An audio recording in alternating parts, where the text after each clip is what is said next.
الحمد لله الحمد لله رب العالمين نحمده ونستعينه ونؤمن به ونتوكل عليه ونعوذ بالله من شرور أنفسنا ومن سيئات أعمالنا من يهده الله فلا مضل له ومن يضلل فلا هادي له وأشهد أن لا إله إلا الله وحده لا شريك له وأشهد أن محمدًا عبده ورسوله أرسله بالهدى ودين الحق ليظهره على الدين كله ولو كره المشركون. اللهم صل على محمد وعلى آل محمد كما صليت على إبراهيم وعلى آل إبراهيم إنك حميد مجيد. اللهم بارك على محمد وعلى آل محمد كما باركت على إبراهيم وعلى آل إبراهيم إنك حميد مجيد. أما بعد فإن خير الكلام كلام الله وخير السنن سنن محمد صلى الله عليه وسلم وشر الأمور محدثاتها وكل محدثة بدعة وكل بدعة ضلالة وكل ضلالة في النار. أوصيكم عباد الله وإياي أولا بتقوى الله. أعوذ بالله السميع العليم من الشيطان الرجيم. يا أيها الذين آمنوا اتقوا الله حق تقاته ولا تموتن إلا وأنتم مسلمون. يا أيها الذين آمنوا اتقوا الله وقولوا قولا سديدا يصلح لكم أعمالكم ويغفر لكم ذنوبكم ومن يطع الله ورسوله فقد فاز فوزا عظيما. بسم الله الرحمن الرحيم. ولله على الناس حج البيت من استطاع إليه سبيلا ومن كفر فإن الله غني عن العالمين. ഏറെ സ്നേഹം നിറഞ്ഞ സത്യവിശ്വാസികളെ വിശ്വാസിനികളെ, റഹ്മാനും റഹീമുമായ അള്ളാഹുവിൻ്റെ വിധിവിലക്കുകളും നിയമനിർദ്ദേശങ്ങളും ജീവിതത്തിലുടനീളം കാത്തു സൂക്ഷിച്ച് തഖ്വയോടുകൂടെ ജീവിക്കണേ എന്ന് ആമുഖമായി എന്നോടും നിങ്ങൾ ഓരോരുത്തരോടും ഉപദേശിക്കുകയാണ്, വസിയ്യത്ത് ചെയ്യുകയാണ്. അല്ലാഹു സുബ്ഹാനഹു വ തആല നമ്മെ എല്ലാവരെയും അവൻ്റെ മുത്തഖീങ്ങളായ അടിമകളുടെ കൂട്ടത്തിൽ ഉൾപ്പെടുത്തി അനുഗ്രഹിക്കുമാറാവട്ടെ. പാരത്രിക ലോകത്ത് അമ്പിയാക്കളോടും ഔലിയാക്കളോടും സ്വാലിഹീങ്ങളോടും ശുഹദാക്കളോടും മുത്തഖീങ്ങളോടുമൊപ്പം സ്വർഗത്തിൽ ഒരുമിച്ച് കൂടാൻ അള്ളാഹു നമുക്ക് ഓരോരുത്തർക്കും ഭാഗ്യം നൽകി അനുഗ്രഹിക്കുമാറാവട്ടെ. സഹോദരങ്ങളെ, നമ്മുടെ നാടുകളിൽ നിന്ന്, നമ്മുടെ കുടുംബങ്ങളിൽ നിന്നൊക്കെ ഒരുപാട് സഹോദരീ സഹോദരങ്ങൾ ഹജ്ജിന് വേണ്ടി തയ്യാറെടുക്കുകയാണ്. അതിനുവേണ്ടിയുള്ള മുന്നൊരുക്കങ്ങളൊക്കെ, തയ്യാറെടുപ്പുകളൊക്കെ നടത്തി, കർമ്മങ്ങളെക്കുറിച്ചൊക്കെ പഠനങ്ങൾ നടത്തി, മാനസികമായും ശാരീരികമായും ഒക്കെ അതിനുവേണ്ട എല്ലാ തയ്യാറെടുപ്പുകളും നടത്തുന്ന ഒരു സന്ദർഭത്തിലാണ് അവരൊക്കെ ഉള്ളത്. നമ്മൾ ഓരോരുത്തരും മനസ്സിലാക്കിയതുപോലെ പ്രക്ഷുബ്ധമായ ഒരു കാലാവസ്ഥയാണ്, ഒരു അന്തരീക്ഷമാണ് തൊട്ടടുത്ത ദിവസങ്ങളിൽ നമ്മുടെ ഭാരതത്തിൽ, ഇന്ത്യയിൽ സംജാതമായിട്ടുള്ളത്.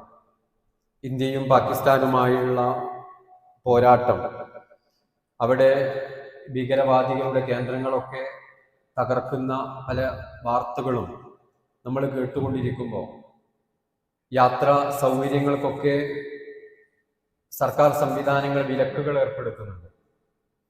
ഇത്തരം സന്ദർഭങ്ങളിൽ നമ്മൾ ഓരോരുത്തരും നമ്മുടെ സഹോദരങ്ങൾക്ക് വേണ്ടി, ഇവിടെ നിന്നും ഹജ്ജിന് വേണ്ടി യാത്ര പോകുന്ന ആ സഹോദരങ്ങളുടെ യാത്രകൾ സുഗമമാകുന്നതിനും അതിന് തടസ്സങ്ങളൊന്നും ഇല്ലാതിരിക്കുവാനും വേണ്ടി പ്രാർത്ഥിക്കുക എന്നുള്ളത് നമ്മുടെ ഓരോരുത്തരുടെയും ഉത്തരവാദിത്തമാണ്.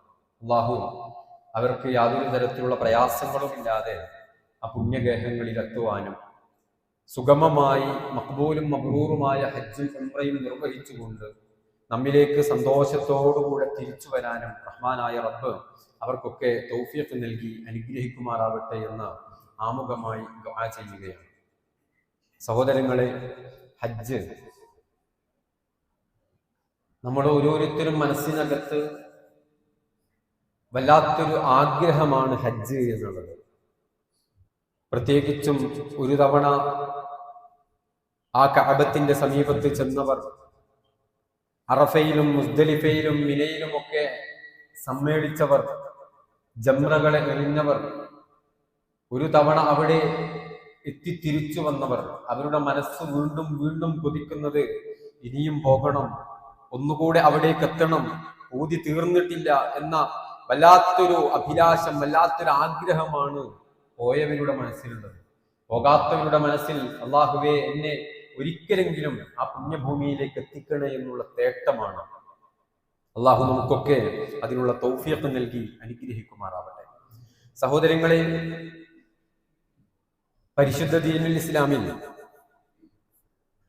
5 കാര്യങ്ങളിൽ, ഇസ്ലാം കാര്യങ്ങളിൽ 5ാമത്തേതായിക്കൊണ്ട് റസൂലുള്ളാഹി സ്വല്ലല്ലാഹു അലൈഹി വസല്ലമ പഠിപ്പിച്ചതാണ് ഹജ്ജുൽ ബൈത്ത്. കഅബത്തിങ്കൽ ചെന്ന് ഹജ്ജ് നിർവഹിക്കുക എന്നുള്ളത്. അല്ലാഹു സുബ്ഹാനഹു വ തആല സൂറത്തു ആലി ഇംറാന്റെ 97ാമത്തെ വചനത്തിൽ, ഞാൻ ആമുഖമായി ഊന്നി വെച്ച വചനത്തിലൂടെ അല്ലാഹു പഠിപ്പിച്ചു, വലില്ലാഹി അലന്നാസി ഹജ്ജുൽ ബൈത്ത് മൻ ഇസ്തതാഅ ഇലൈഹി സബീല.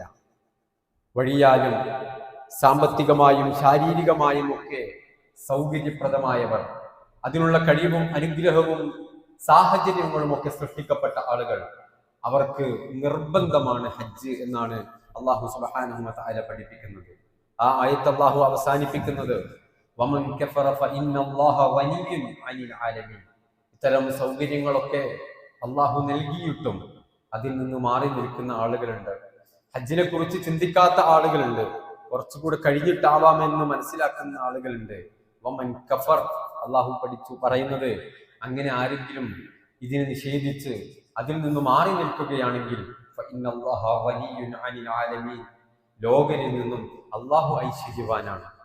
നിങ്ങളിൽ ഒരാൾ ഹജ്ജ് ചെയ്തിട്ടില്ല എന്നതുകൊണ്ട് അല്ലാഹുവിന്റെ മുൽക്കിൽ, അവന്റെ ആധിപത്യത്തിൽ യാതൊരു കുറവും വരുന്നില്ല, അവൻ ഐശ്വര്യവാനാണ്, അത് അപകടം വരുത്തി വെക്കുന്നത് നിങ്ങൾക്ക് തന്നെ എന്നുള്ള ധ്വനിയാണ്, ഒരു താക്കീതിന്റെ മുന്നറിയിപ്പിന്റെ ധ്വനിയാണ് ഈ ആയത്തിലൂടെ അല്ലാഹു സുബ്ഹാനഹു വ തആല പഠിപ്പിക്കുന്നത്.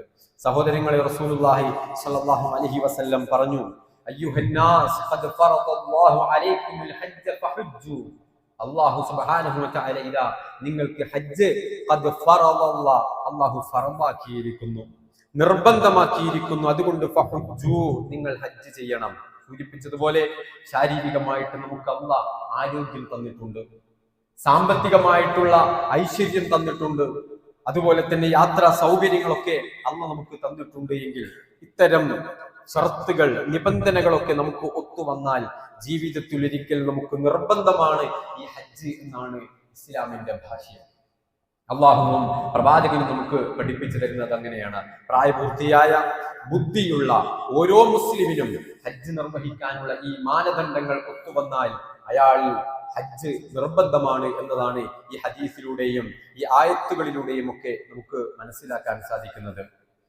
പക്ഷേ ഇസ്ലാം കാര്യങ്ങളിലെ മറ്റു കാര്യങ്ങൾ, നിസ്കരിക്കുന്ന ആളുകൾ, നോമ്പെടുക്കുന്ന ആളുകൾ, മറ്റു ഖുർആൻ പാരായണവും മറ്റ് ദഅവാ പ്രവർത്തനങ്ങളിലുമൊക്കെ സജീവമാകുന്ന ആളുകൾ, ഈ അനുകൂലമായ സാഹചര്യങ്ങളൊക്കെ സൃഷ്ടിക്കപ്പെട്ടാലും പലപ്പോഴും ഹജ്ജിനെ കുറിച്ചിട്ട് ആലോചിക്കാറില്ല.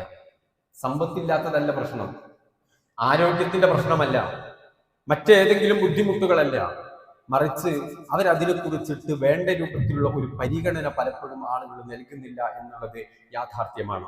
പക്ഷെ നിസ്കരിക്കാൻ താല്പര്യമുണ്ട്, നോമ്പെടുക്കാൻ ഉഷാറാണ്, മറ്റു പ്രവർത്തനങ്ങളൊക്കെ ഉന്മേഷമുണ്ട്.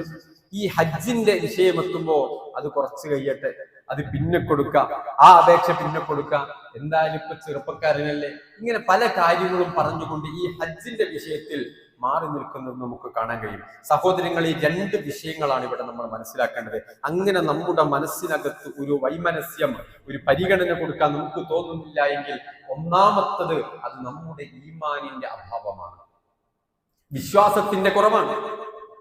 രണ്ടാമത്തത് ഈ ഹജ്ജിനെ നമ്മൾ മനസ്സിലാക്കിയിട്ടില്ല. ഹജ്ജിലൂടെ നമുക്ക് ലഭ്യമാകുന്ന പ്രതിഫലവും മഹത്വവും സ്ഥാനമാനങ്ങളും റഹ്മാനായ റബ്ബിന്റെ പരിഗണനയും നമ്മൾ തിരിച്ചറിഞ്ഞിട്ടില്ല.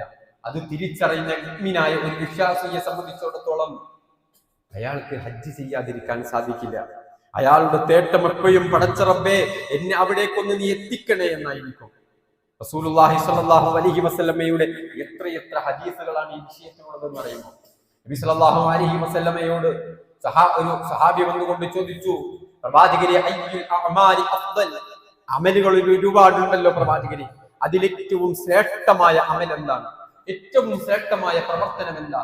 നബി സല്ലല്ലാഹു അലൈഹി വസല്ലം പറഞ്ഞു, ഈമാനു ബില്ലാഹി വറസൂലി. ഒന്നാമത്തത് ഈമാനാണ്, വിശ്വാസം ശരിയാവുക. ഈ ഈമാൻ, തൗഹീദ്, ഇത് യഥാവിധി ശരിയാവാതെ എന്ത് പ്രവർത്തിച്ചിട്ടും കാര്യമില്ല. അതുകൊണ്ട് ഒന്നാമത്തത് അള്ളാഹുവിലും അള്ളാഹുവിന്റെ പ്രവാചകനിലും യഥാർത്ഥമായ രൂപത്തിൽ വിശ്വാസം ഉണ്ടാവണം. രണ്ടാമതും ആ സഹാബി ചോദിച്ചു, പ്രവാചകനെ പിന്നെ എന്താണ്? രണ്ടാമത്തത് എന്താണ്? നബി സല്ലല്ലാഹു അലൈഹി വസല്ലം പറഞ്ഞു, ജിഹാദുൻ ഫീ സബീലില്ലാഹ്, അള്ളാഹുവിന്റെ മാർഗത്തിലുള്ള ധർമ്മ സമരമാണ് രണ്ടാമത്തത്. മൂന്നാമത്തത് വീണ്ടും സഹാബി ചോദിച്ചു, പിന്നെ എന്താണ് പ്രവാചകരെ? നബി സല്ലല്ലാഹു അലൈഹി വസല്ലം പറഞ്ഞു, ഹജ്ജുൻ മബ്റൂർ, അതെ, സ്വഹീഹായ സ്വീകാര്യോഗ്യമായ ഹജ്ജ്, അതാണ് ഏറ്റവും ശ്രേഷ്ഠകരമായ മൂന്നാമത്തത് എന്ന് നബി സല്ലല്ലാഹു അലൈഹി വസല്ലം പഠിപ്പിച്ചു കൊടുത്തു. നിസ്കാരമുണ്ട്, നോമ്പുണ്ട്, മറ്റു പല അഅ്മാലുകളും ഇസ്ലാമിലുണ്ട്, നമുക്കറിയാവുന്നത് നമ്മൾ പ്രവർത്തിച്ചു കൊണ്ടിരിക്കുന്നതുണ്ട്. പക്ഷേ അതിലൊക്കെ മുൻഗണനാക്രമമായിട്ട് മുന്തിച്ചു വെച്ചുകൊണ്ട് ഹബീബായ മുഹമ്മദ് മുസ്തഫ സല്ലല്ലാഹു അലൈഹി വസല്ലമ ഹജ്ജിനെ പറഞ്ഞിട്ടുണ്ട് എങ്കിൽ അതിന്റെ ഗൗരവം നമ്മൾ ആലോചിക്കണം, നമ്മൾ ചിന്തിക്കണം. ഹജ്ജിനെ കുറിച്ച് ആലോചിക്കാത്തവർ, ഹജ്ജിനെ കുറിച്ച് ചിന്തിക്കാത്തവർ പിന്നീടാവട്ടെ എന്ന് വിചാരിച്ച ആളുകൾ, സഹോദരങ്ങളെ, ഹജ്ജ് മാത്രമല്ല, ആ കഅബത്തിന്റെ തവാഫ് ചെയ്യുന്നുണ്ടല്ലോ, ആ 7 ചുറ്റ്, അതിനെക്കുറിച്ച് നോക്കൂ. റസൂലുള്ളാഹി സ്വല്ലല്ലാഹു അലൈഹി വസല്ലം മഹാനായ അബ്ദുല്ലാഹി ഇബ്നു ഉമർ റളിയല്ലാഹു അൻഹു നിന്ന് റിവായത്ത് ചെയ്യുന്ന ഹദീസിൽ കാണാം, നബി സല്ലല്ലാഹു അലൈഹി വസല്ലം പറഞ്ഞു, മൻ താഫ ബിൽ ബൈത്തി വസല്ല റകഅതൈൻ, ആരെങ്കിലും തവാഫ് ചെയ്തു 2 റകഅത്ത് ആ തവാഫ് വെച്ചുകൊണ്ട് തവാഫിന്റെ സുന്നത്ത് നമസ്കരിച്ചാൽ കാന കഇത്ഖി റഖബ, ഒരു അടിമയെ മോചിപ്പിച്ച പ്രതിഫലം അയാൾക്ക് ലഭിക്കുമെന്ന്. ഒരു അടിമ, അയാൾ അടിമയാണ്, അയാളെ വില കൊടുത്തു വാങ്ങി അയാളെ സ്വതന്ത്രനാക്കുക എന്നാൽ ഇസ്ലാമിൽ വലിയ പുണ്യമുള്ളതാണ്. പല പല തെറ്റുകൾക്കും പ്രായശ്ചിത്തമായി ഇസ്ലാം നിശ്ചയിച്ചതാണത്. അത്തരത്തിലുള്ള വലിയ പ്രതിഫലം ലഭിക്കുന്ന ഒരു അമലാണ് ഒരു തവാഫ് ചെയ്താൽ പോലും. ഹജ്ജിലെ തവാഫ് മാത്രമല്ല, സഅയ് മാത്രമല്ല, അതൊരുപാട് പ്രദേശങ്ങളിലായിക്കൊണ്ട് മക്കയുടെ പ്രാന്ത പ്രദേശങ്ങളിലൊക്കെ മിനയിലും മുസ്ദലിഫയിലും അറഫയിലും ജംറകൾ എറിയുന്നിടത്തൊക്കെ പല സ്ഥലങ്ങളിലായിക്കൊണ്ട് നിർവഹിക്കപ്പെടുന്ന കർമ്മങ്ങളാണത്. അപ്പോ അതിന്റെ പ്രതിഫലം എത്രയായിരിക്കുമെന്ന് നമ്മൾ ഓരോരുത്തരും ആലോചിക്കണം. ഹാജിമാരെ കുറിച്ച്, ഹാജ് ചെയ്യാൻ പോകുന്ന നമ്മുടെ സഹോദരങ്ങളെ കുറിച്ച് നമ്മുടെ കൂട്ടത്തിൽ ഉണ്ടാകുമല്ലോ, അവരെ കുറിച്ചിട്ട് നോക്കൂ.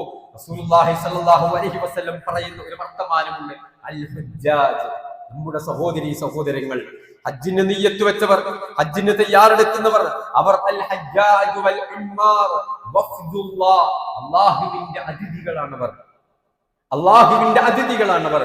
ഇൻ ദഅഊഹു അജാബഹു, അവർ ചില്ലറക്കാരല്ല, അവരെ നിങ്ങൾ നിസ്സാരവൽക്കരിക്കരുത്. ഇൻ ദഅഊഹു, അവരെങ്ങാനും ഒരു കാര്യം റബ്ബിനോട് ദുആ ചെയ്താൽ അജാബഹും, അവരുടെ ദുആക്ക് അല്ലാഹു ഉത്തരം കൊടുക്കും.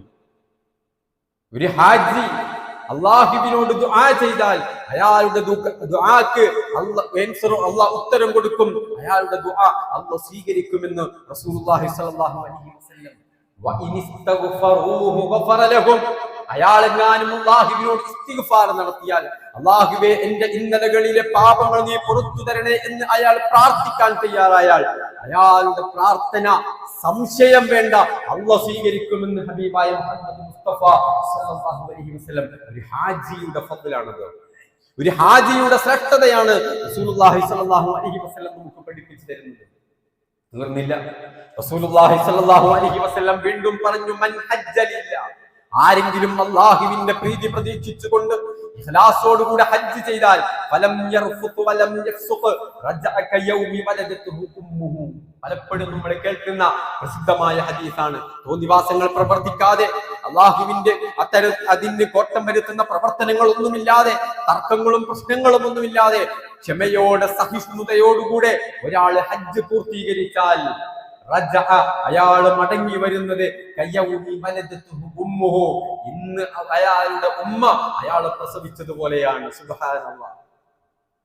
സഹോദരങ്ങളെ, നമ്മുടെ ഉമ്മ നമ്മൾ പ്രസവിച്ച ആ ഒരു ദിവസത്തെ കുറിച്ച് നിങ്ങൾ ഓർത്തു നോക്കൂ. നമ്മുടെ മനസ്സ് എത്രത്തോളം വിപുലീകരിച്ചതാണ്.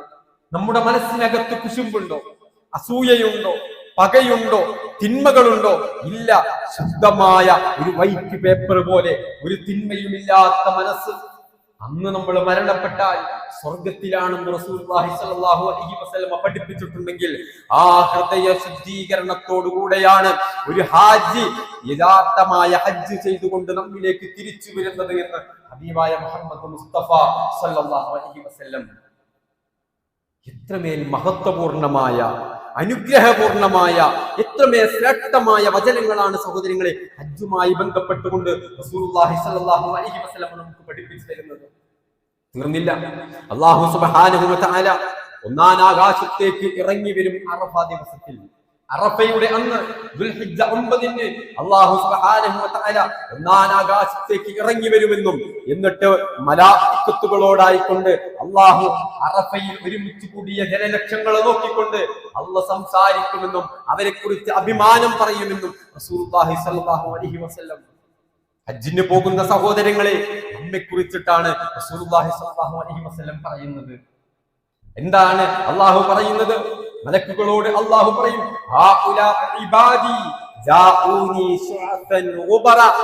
നോക്കൂ മലക്കുകളെ, എന്റെ അടിമകൾ ലക്ഷോപലക്ഷം ആളുകൾ ഇതാ ഈ അറഫ മൈതാനിൽ ഒരുമിച്ച് കൂടിയിരിക്കുന്നു. ലക്ഷോപലക്ഷം ആളുകൾ ഒരുമിച്ച് കൂടിയിരിക്കുന്നു. യർജൂന റഹ്മതി വ മഗ്ഫിറതി. അവർക്ക് എന്തിന് വന്നതാണെന്ന് അറിയുമോ? അവർ പ്രതീക്ഷിക്കുന്നത്, അവർ പ്രാർത്ഥിക്കുന്നത്, അവരുടെ മനസ്സിനകത്തുള്ള വല്ലാത്ത ആശ, യർജൂന റഹ്മതി, അവരെന്റെ റഹ്മത്താണ് പ്രതീക്ഷിക്കുന്നത്. അവർക്ക് മറ്റൊന്നും വേണ്ട. വമഗ്ഫിറതി, ഞാൻ അവർക്ക് പുറത്തു കൊടുക്കണം. ഇതാണ് അവരുടെ ആവശ്യം. അവർ മറ്റൊന്നും ചോദിക്കുന്നില്ല. ആ അറഫ മൈതാനിയിൽ ടെന്റുകളിലും അല്ലാത്തിടങ്ങളിലും ഒക്കെ ഇരുന്നു കൊണ്ട് വാവിട്ട് കരഞ്ഞ് കണ്ണുനീരൊലിപ്പിച്ച് പൊട്ടിക്കരഞ്ഞ് ഗദ്ഗതത്തോടെ ഹാജി ചോദിക്കുന്നത് എന്താ? ദുനിയാവിലെ കച്ചവടം നന്നാക്കണമെന്നാണോ? ദുനിയാവിലെ സമ്പത്ത് തരണമെന്നാണോ? അല്ലാഹുമ്മ ഗഫിർലി, അല്ലാഹുമ്മ റഹംനി, എന്റെ ഇന്നലകളിലെ പാപങ്ങൾ നീ പുറത്തു തരണേ റബ്ബേ. എന്നെ ഇന്ന് പ്രസവിച്ച ഒരു കുട്ടിയുടെ മാനസികമായ അവസ്ഥയിലേക്ക് എന്നെ നീ എത്തിക്കണേ റബ്ബേ. എന്നോട് നീ റഹ്മത്ത് ചൊരിയണേ റബ്ബേ. ഇതിനാണ് എന്റെ അടിമകൾ വന്നിട്ടുള്ളത്. നിങ്ങൾ അവരെ നോക്കൂ എന്ന് കുടിപുരണ്ട വസ്ത്രങ്ങളായി, ക്ഷീണിതരായി, പ്രയാസം അനുഭവിച്ചുകൊണ്ട് അവരിവിടേക്ക് ഒരേ വസ്ത്രം ധരിച്ചുകൊണ്ട് ഒരേ തൽബിയത്ത് ചൊല്ലിക്കൊണ്ട് അവരെ കടന്നു വന്നത് ഇതിനാണെന്ന് അല്ലാഹ് നമ്മെ കുറിച്ച് ഫഖ്ർ പറയുമെന്ന്, ഒരു ഹാജിയെ നോക്കി ഫഖ്ർ പറയുമെന്ന് റസൂലുള്ളാഹി സ്വല്ലല്ലാഹു അലൈഹി വസല്ലം പഠിപ്പിക്കുന്നു. എന്നിട്ട് അല്ലാഹ് പറയാ, മലക്കുകളോട് പറയാ, ഫലൗ കാനത് ദുനൂബകും കഅദദിർ റം. ഒരു ഹാജിയുടെ തിന്മകൾ, അയാളുടെ ഇന്നലകളിൽ സംഭവിച്ചു പോയ പാപങ്ങൾ, ഈ മണൽത്തരികൾ, മരുഭൂമിയിൽ വിശാലമായി കിടക്കുന്ന, വിസ്തൃതമായി കിടക്കുന്ന, പരന്നു കിടക്കുന്ന മണൽത്തരികളിലെ അത്ര പാപങ്ങൾ ഈ ഹാജി ചെയ്തിട്ടുണ്ട് എങ്കിലും, കോരിച്ചൊരിയുന്ന മഴത്തുള്ളികൾ കണക്കെ ഈ ഹാജി തെറ്റുകൾ ചെയ്തു പോയിട്ടുണ്ടെങ്കിലും, കടലിൽ തിരമാല അടിക്കുമ്പോൾ ഉണ്ടാകുന്ന പതയില്ലേ, നുരയില്ലേ, ഇത് കണക്കെ ആ ഹാജിയുടെ ജീവിതത്തിന്റെ ഇന്നലകളിൽ പാപങ്ങൾ സംഭവിച്ചിട്ടുണ്ടെങ്കിലും ഞാൻ അയാൾക്ക് ഇതാ പുറത്തു കൊടുക്കുന്നു. ആരോടാ പറയുന്നത്? ഹാജിയെ നോക്കിക്കൊണ്ട് ആ ഹാജിയുടെ ശ്രേഷ്ഠത, ആ ഹാജിക്കല്ല നൽകുന്ന ഏറ്റവും വലിയ മഹനീയമായ സ്ഥാനമാനങ്ങളും അനുഗ്രഹങ്ങളും റഹ്മത്തും മഗ്ഫിറത്തും റഹ്മാനായ റബ്ബ് പറയുകയാണ്. എന്നിട്ടോ അഫീദു ഇബാദി മഗ്ഫൂറൻ ലക്കും, അറഫയിൽ നിന്നും നിങ്ങൾ ഒഴുകിക്കൊള്ളുക, മഗ്ഫൂറൻ ലക്കും, നിങ്ങൾക്കെല്ലാം ഞാൻ പുറത്തു തന്നിരിക്കുന്നു. സഹോദരങ്ങളെ, ഇതാണ് ഒരു ഹാജി. ഇതറിയുന്ന ഒരാൾക്ക് എങ്ങനെയാണ് അവിടെ എത്താൻ കൊതിക്കാതിരിക്കാൻ സാധിക്കുന്നത്? ഇതറിയുന്ന ഒരു മനുഷ്യന് എങ്ങനെയാണ് ഇത് വൈകിപ്പിക്കാൻ സാധിക്കുന്നത് എന്ന് നമ്മൾ ഓരോരുത്തരും ഗൗരവത്തോടുകൂടെ ആലോചിക്കണം. റസൂലുള്ളാഹി സ്വല്ലല്ലാഹു അലൈഹി വസല്ലം പറഞ്ഞു, അൽ ഹജ്ജുൽ മബ്റൂർ ലൈസ ലഹു ജസാഉൻ ഇല്ലൽ ജന്ന, സ്വർഗ്ഗമല്ലാതെ സ്വഹീഹായ സ്വീകാര്യയോഗ്യമായ ഒരു ഹജ്ജിന് വേറൊരു പ്രതിഫലമില്ല. നമുക്ക് എന്താ വേണ്ടത്? പ്രതിഫലം. നമ്മൾ പ്രാർത്ഥിക്കുന്നത് എന്ത് സഹോദരങ്ങളെ? സ്വർഗത്തിന് വേണ്ടിയാണ്. ആ സ്വർഗമല്ലാതെ മറ്റൊരു പ്രതിഫലവും സ്വീകാര്യോഗ്യമായ ഹജ്ജിനില്ല എന്ന് റസൂലുള്ളാഹി സ്വല്ലല്ലാഹു അലൈഹി വസല്ലം നമ്മെ പഠിപ്പിക്കുന്നു. സഹോദരികളായ സ്ത്രീകൾ, ആയിഷ റളിയല്ലാഹു അൻഹയെ പോലെയുള്ള ആളുകൾ നബി സല്ലല്ലാഹു അലൈഹി വസല്ലമയുടെ സമീപത്തേക്ക് വന്നുകൊണ്ട് ചോദിച്ചു, നബിയെ, നറൽ ജിഹാദ അഫ്ദലുൽ അമൽ, ജിഹാദ് വലിയ പ്രതിഫലമുള്ള പണിയാണല്ലോ, വലിയ പ്രതിഫലമുള്ള അമലാണല്ലോ. അഫലാ നുജാഹിദ്, നിങ്ങൾ പെണ്ണുങ്ങളാണ്, സ്ത്രീകളാണ്, ഞങ്ങൾ ജിഹാദ് ചെയ്തോട്ടെ നബിയെ. റസൂലുള്ളാഹി സ്വല്ലല്ലാഹു അലൈഹി വസല്ലം സഹോദരിമാരോട് പറഞ്ഞില്ല, വേണ്ട, ലാകിന്ന അഫ്ദലുൽ ജിഹാദി ഹജ്ജുൻ മബ്റൂർ, നിങ്ങൾക്കുള്ള ഏറ്റവും നല്ല ജിഹാദ് അതുണ്ട്. അതേതാണെന്നറിയോ? അത് ഹജ്ജുൻ മബ്റൂർ, ഹജ്ജാണ് എന്ന് റസൂലുള്ളാഹി സ്വല്ലല്ലാഹു അലൈഹി വസല്ലം പഠിപ്പിച്ചു കൊടുത്തതായി നമുക്ക് കാണാൻ കഴിയും. അതുകൊണ്ട് തന്നെ ആ വിഷയം വളരെ കൃത്യമായിട്ട് നമ്മൾ ഓരോരുത്തരും മനസ്സിലാക്കണം. അതിന്റെ ഗൗരവവും അതിന്റെ ശ്രേഷ്ഠതയും ഒക്കെ നമ്മൾ പഠിക്കണം. അതിന് ഏറെ താല്പര്യത്തോടുകൂടെ നമ്മൾ തയ്യാറാവണം. അതിന് പ്രായം നോക്കണ്ട. നോക്കൂ, ഇബ്നു അബ്ബാസ് റളിയല്ലാഹു അൻഹു ഉദ്ധരിക്കുന്ന ഹദീസിൽ റസൂലുള്ളാഹി സ്വല്ലല്ലാഹു അലൈഹി വസല്ലം പറഞ്ഞു, മൻ അറാദൽ ഹജ്ജ ഫൽയതഅജ്ജൽ, ഹജ്ജിന്റെ കാര്യങ്ങളൊക്കെ ഒത്തിണങ്ങി വന്നിട്ടുണ്ടോ, എന്നാൽ ഫൽയതഅജ്ജൽ, പെട്ടെന്ന് പോണം. അതിനുള്ള ക്രമങ്ങൾ, കാര്യങ്ങൾ അത് പെട്ടെന്ന് ചെയ്യണം. ഫഇന്നഹു ഖദ് യുമജ്ജിദുൽ മരിയ, രോഗം അല്ലാഹു വിധിച്ച ആളുകൾക്ക് പിന്നീട് അയാൾ രോഗിയായേക്കാം. ഇന്ന് അയാൾക്ക് ഒരു പക്ഷെ ആരോഗ്യം ഉണ്ടാകും, അതല്ലെങ്കിൽ സാമ്പത്തികമായ ശേഷി ഉണ്ടാകും, അതല്ലെങ്കിൽ യാത്ര ചെയ്യാനുള്ള സൗകര്യങ്ങൾ ഉണ്ടാകും. ഇതൊരു പക്ഷേ ഇനി പിന്നീടേക്ക് വെച്ച് കഴിഞ്ഞാൽ അതിലേതെങ്കിലും കാരണങ്ങൾ ഒരു പക്ഷെ നഷ്ടപ്പെട്ടു പോയേക്കാം. അതുപോലെ തന്നെ മറ്റെന്തെങ്കിലും പ്രയാസങ്ങൾ, തടസ്സങ്ങൾ അയാളുടെ ജീവിതത്തിൽ വന്നു പോയേക്കാം. അയാൾ കുറ്റക്കാരനായി തീരും. കാരണം എന്താ? അയാൾക്ക് സൗകര്യം ഉണ്ടായിരുന്നു, അയാൾക്ക് ആരോഗ്യം ഉണ്ടായിരുന്നു, അയാൾക്ക് സാമ്പത്തിക ശേഷി ഉണ്ടായിരുന്നു. അകാരണമായിട്ട് അയാൾ ഹജ്ജിനെ പിന്തിച്ചു വെച്ചു. പിന്നീട് അയാൾക്ക് പ്രയാസങ്ങൾ ഉണ്ടായി, പിന്നീട് അയാൾക്ക് ബുദ്ധിമുട്ടുകൾ ഉണ്ടായി. പിന്നീടത്തെ ബുദ്ധിമുട്ടിനല്ല, അയാൾക്ക് ആദ്യം സൗകര്യം ഉണ്ടായിട്ടും അത് ചെയ്തിട്ടില്ല എങ്കിൽ അന്ന് പല മാനദണ്ഡങ്ങളും കുറച്ച് കഴിഞ്ഞിട്ട് ചെയ്യാ, കുറച്ച് പ്രായമായിട്ട് ചെയ്യാ, പിന്നീട് ചെയ്യാ. ഇപ്പൊ കളിക്കേണ്ട കളിയൊക്കെ കഴിഞ്ഞിട്ട് അവസാനം അറഫയിലെത്തിയിട്ട് ഒരു ഹജ്ജ് ചെയ്തിട്ട് നന്നാവാം. ആരാ നമുക്ക് ഗ്യാരണ്ടി തന്നിട്ടുള്ളത്? അതുകൊണ്ട് അത്തരം മാനദണ്ഡങ്ങളൊക്കെ മാറ്റി വെച്ചിട്ട് ഹജ്ജിനെ കുറിച്ച് പഠിക്കുകയും മനസ്സിലാക്കുകയും അതിന്റെ ശ്രേഷ്ഠത കൃത്യമായി കൊണ്ട് പോകുന്നവരും പോകാത്തവരും ഉൾക്കൊണ്ടുകൊണ്ട് അതിനു വേണ്ടി യഥാർത്ഥ രൂപത്തിലുള്ള ആ ഹജ്ജ് ചെയ്യാൻ, ഹജ്ജ് നിർവഹിക്കാനുള്ള തൗഫീഖ് നൽകാനാണ് നമ്മൾ ഓരോരുത്തരും റഹ്മാനായ റബ്ബിനോട് പ്രാർത്ഥിക്കേണ്ടത്. അല്ലാഹു നമ്മെ ഓരോരുത്തരെയും അനുഗ്രഹിക്കുമാറാവട്ടെ.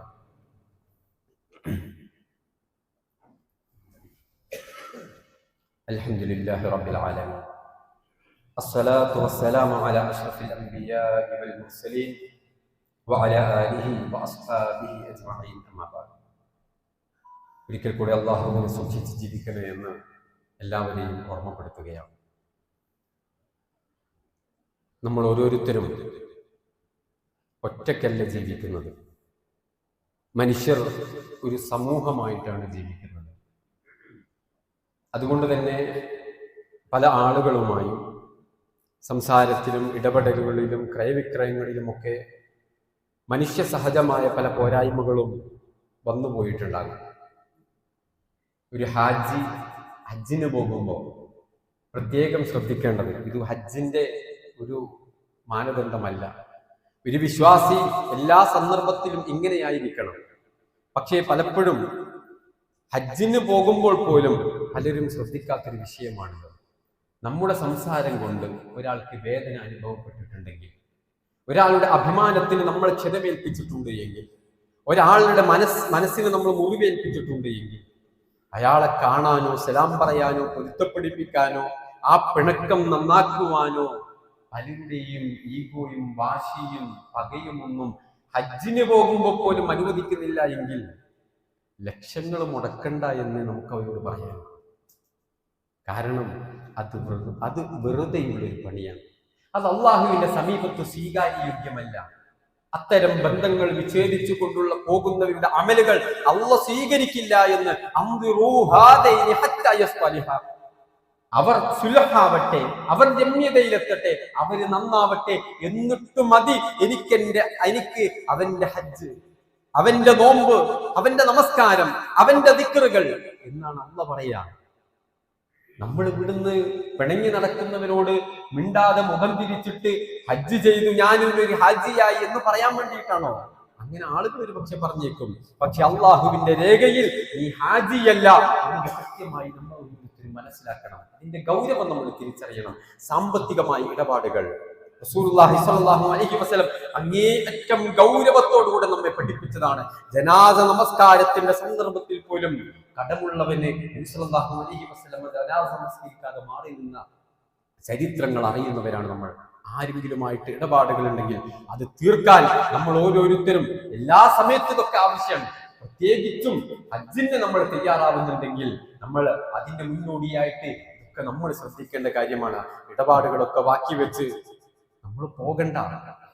ഇടപാടുകൾ ബാക്കി വെച്ചിട്ട് കൊടുക്കാനുള്ളവനോട് കൊടുക്കാതെ ആ രൂപത്തിലുള്ള കാര്യങ്ങളൊക്കെ പറഞ്ഞു പൊരുത്തപ്പെടിപ്പിക്കാതെ പിണങ്ങി നടക്കുന്നവനോട് ഇണങ്ങാതെ നമ്മൾ ഹജ്ജിന് പോകുന്നുണ്ടെങ്കിൽ നോക്കൂ, റസൂലുള്ളാഹി സ്വല്ലല്ലാഹു അലൈഹി വസല്ലം പറയുന്നത്, മൻ കാന ലഹു മദ്ലിമത്തുൻ ലിഅഖീഹി മിൻ ഇർദിഹി ഔ ഷൈഇൻ, ഒരാളെ ഏതെങ്കിലും രൂപത്തിൽ നമ്മൾ ആക്രമിച്ചിട്ടുണ്ടെങ്കിൽ, വേദനിപ്പിച്ചിട്ടുണ്ടെങ്കിൽ, ഫൽയതഹല്ലൽഹു മിൻഹു അൽയൗം, ഇന്ന് തന്നെ.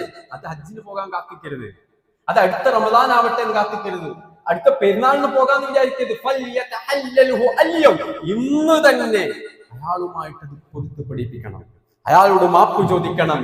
ഖബ്ല അല്ലാ യകൂന ദീനാറുൻ വലാ ദിർഹം, കാരണം നമ്മൾ മരണപ്പെട്ടു പോയാൽ പിന്നെ ഇവിടെ നമ്മൾ പണം കൊടുക്കാനുണ്ട്, കറൻസികൾ കൊടുക്കാനുണ്ട്, ഇടപാടുകളുണ്ട്, കടാണ്. അതുകൊണ്ടാണ് നമ്മൾ മരണപ്പെട്ടു പോയതെങ്കിൽ റസൂലുള്ളാഹി സ്വല്ലല്ലാഹു അലൈഹി വസല്ലം പറഞ്ഞു, ഖബ്ല അല്ലാ യകൂന ദീനാറുൻ വലാ ദിർഹം, അവിടെ ദിർഹമും ദീനാറും കൊടുത്താൽ തീരില്ല. അവിടെ നമ്മൾ പണം കൊടുത്തിട്ട് നിനക്ക് തരാനുള്ളത് ഇവിടുന്ന് തരാന്ന് പറഞ്ഞു കഴിഞ്ഞാൽ അതിന് പറ്റിയ ലോകമല്ല പരലോകം. ഇൻ കാന ലഹു അമലുൻ സ്വാലിഹുൻ, നമ്മൾ ചെയ്ത ഹജ്ജ്, നമ്മൾ ചെയ്ത അമൽ സ്വാലിഹാത്തുകൾ, നമസ്കാരങ്ങൾ, മറ്റു കർമ്മങ്ങൾ, ഞാൻ മറ്റവരോട് ചെയ്ത അക്രമത്തിന് തോതനുസരിച്ചുകൊണ്ട് എന്റെ നന്മകളുടെ പ്രതിഫലം എടുത്തിട്ട് അയാൾക്ക് കൊടുക്കും. അല്ലാഹു നമ്മെ കാത്തുരക്ഷിക്കുമാറാവട്ടെ. ഇനി നമ്മുടെ കയ്യിൽ ഹസനാത്തുകൾ, നന്മകൾ ഇല്ലെങ്കിലോ, ആ വന്ന ആളുണ്ടല്ലോ, നമ്മൾ കൊടുക്കാനുള്ള ആള്, അയാളുടെ തിന്മ എടുത്തിട്ട് നമ്മിലേക്ക് ചാർത്തുമെന്ന് റസൂലുള്ളാഹി സ്വല്ലല്ലാഹു അലൈഹി വസല്ലം. വളരെയേറെ ഗൗരവത്തോടുകൂടെ വിശ്വാസികളായ നമ്മൾ ഓരോരുത്തരും നോക്കിക്കാണേണ്ട വിഷയമാണ്. ഒരു യാത്ര പുറപ്പെടുകയാണ്, എല്ലായ്പ്പോഴും നമ്മൾ ഇങ്ങനെയാണ് വേണ്ടത് എന്ന് ഞാൻ ആവർത്തിച്ച് പറയാണ്. അതിന് നമ്മളൊരു യാത്രക്ക് വേണ്ടി തയ്യാറാവണ്ട, അതിനൊരു പെരുന്നാളിന് വേണ്ടി കാത്തു നിൽക്കണ്ട, അതിന് മറ്റൊരു ദിവസം നമ്മൾ പ്ലാൻ ചെയ്യണ്ട. ആരെങ്കിലുമായി എന്തെങ്കിലും പ്രശ്നങ്ങളും പ്രയാസങ്ങളും ഉണ്ടെങ്കിൽ അത് ഇന്നു തന്നെ തീർക്കാനാണ്. കാരണം നമുക്കറിയില്ല മരണമേത് സമയത്താണ് എന്ന്. ഈ ഒരു അവസ്ഥയിലാണ് നമ്മൾ അള്ളാഹുവിന്റെ വിളിക്കുത്തരം തരേണ്ടി വരുന്നത് എങ്കിൽ ദുരനുഭവം ഉണ്ടാകുന്നത് നമുക്കാണ് എന്ന തിരിച്ചറിവോടെ പരലോകമോക്ഷത്തിന് വേണ്ടി, പരലോകമോക്ഷം പ്രതീക്ഷിച്ചുകൊണ്ട് അവിടെയൊക്കെ വിനയം കാണിക്കാനും വിട്ടുവീഴ്ച കാണിക്കാനും വിദ്വേഷവും അസൂയയും കുശുമ്പും ഒക്കെ മാറ്റിവെക്കാനും നമ്മൾ തയ്യാറാവണം. അത് നമുക്കാണ് ഉപകാരമെന്ന വിവേകത്തോടുകൂടെയുള്ള തിരിച്ചറിവാണ് വിശ്വാസികളായി ഉണ്ടാവേണ്ടത്. അല്ലാഹു സുബ്ഹാനഹു വ തആല നമ്മെ ഓരോരുത്തരെയും അനുഗ്രഹിക്കുമാറാവട്ടെ.